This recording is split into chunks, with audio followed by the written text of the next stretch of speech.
সেমিফাইনালের সবথেকে বৃহৎ এবং মহাযুদ্ধে আজকে স্পেন এবং ফ্রান্স মুখোমুখি হচ্ছে। যে জিতবে সেই 19 জুলাইয়ের মহরণ অর্থাৎ ফাইনালে উঠবে। এমনকি তাদের প্রতিপক্ষ হবে ইংল্যান্ড অথবা আর্জেন্টিনা।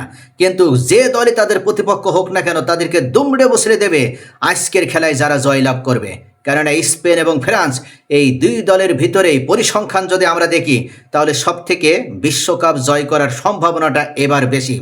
কিন্তু আশ্চর্য, দুই শক্তিশালী দলেরই আজকের মুখোমুখি হতে হচ্ছে। কিন্তু বড় প্রশ্ন, আজকের এই সেমিফাইনালে কে জিতবে?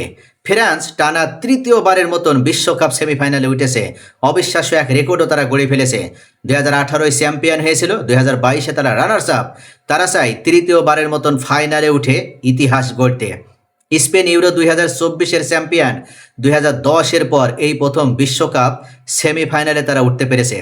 যদিও তারা এখন পর্যন্ত অপরাজিত 36 ম্যাচের রেকর্ড গড়েছে। ইতালির 37 ম্যাচের বিশ্ব রেকর্ডের আর এক ম্যাচ দূরে তারা এই মুহূর্তে অবস্থান করছে। দুই দলের মধ্যে এই ম্যাচটা শুধু একটা ফুটবলে নয়, এটা প্রতিপক্ষতার এক নতুন অধ্যায়। সাম্প্রতিক বছরগুলোতে স্পেন ফ্রান্সের উপরেই ছিল, কিন্তু বিশ্বকাপের নকআউট স্টেজে ফ্রান্স এক অন্য লেভেলের ফুটবল খেলছে। অর্থাৎ ফ্রান্সের এই মুহূর্তে আক্রমণের ঝড়, এমনকি তাদের অপরাজিত থাকা সব দিক থেকে তারা রেকর্ড গড়েছে। 6 ম্যাচে তারা 16 গোল করেছে এবং গোল খেয়েছে মাত্র 2টি। গ্রুপ পর্বের ম্যাচগুলো যদি দেখা হয় তাহলে তারা নরওয়ে, সেনেগাল এবং ইরাককে হারিয়ে টপ 32-তে উত্তীর্ণ হয়েছিল। এমনকি রাউন্ড অফ 32-এ তারা সুইডেনের মতন শক্তিশালী দলকে 3-0 গোলে বিধ্বস্ত করে দিয়েছিল। এরপর রাউন্ড অফ 16-তে যদিও প্যারাগুয়ের সাথে 1-0 গোলে জয় পেয়েছে, কিন্তু বাস্তবতা বলছে ওই দিন আরও 5টা গোল হওয়ার কথা ছিল। কোয়ার্টার ফাইনালে 2-0 গোলে মরক্কোকে পরাজিত করেছে। তবে এখানে ফ্রান্সের আক্রমণ ভাগটা সবথেকে টুর্নামেন্টে ফ্রান্সকে বেশি এগিয়ে রাখছে। অর্থাৎ এই মুহূর্তে ফ্রান্সের আক্রমণ ভাগ আমরা যদি দেখি তাহলে তাদের এমবাপ্পে, ওসমান ডেম্বেলে দলটাকে সবসময় অপ্রতিরোধ্য করে তুলছে। স্পেনের পরিসংখ্যান যদি দেখি এই বিশ্বকাপে তাহলে তারা এই টুর্নামেন্টে মাত্র 1টি গোল খেয়েছে। 6 ম্যাচে তারা গোল করেছে এখন পর্যন্ত 11টি। গ্রুপ স্টেজে তারা কেপ ভার্দের সাথে ড্র করেছিল, আর ড্র করার মাধ্যমে শুরু।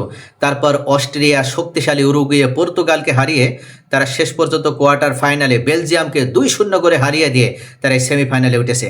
লুইস দে লা ফুয়েন্তের দল পজিশন ও কন্ট্রোলের খেলা খেলে তারা প্রতিপক্ষকে আটকে রাখতে সক্ষম হয়েছে। অর্থাৎ সলিড যে ডিফেন্সিভ, এই ডিফেন্সিভ সলিডিটি হচ্ছে তাদের সবচেয়ে বড় অস্ত্র। তবে ফ্রান্সের যে শক্তিশালী ফরওয়ার্ড রয়েছে তার মধ্যে কিলিয়ান এমবাপ্পে, যিনি এখন পর্যন্ত 8টি গোল করেছেন।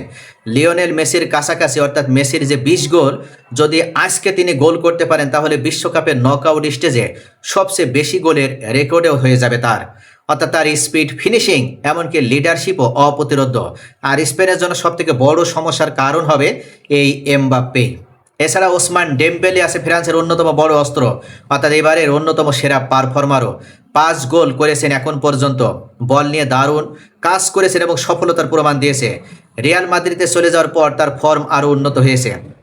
এছাড়া আছে মাইকেল ওলিসে, ডেজায়ার ডুয়ে, যারা আক্রমণে অতিরিক্ত অপশন।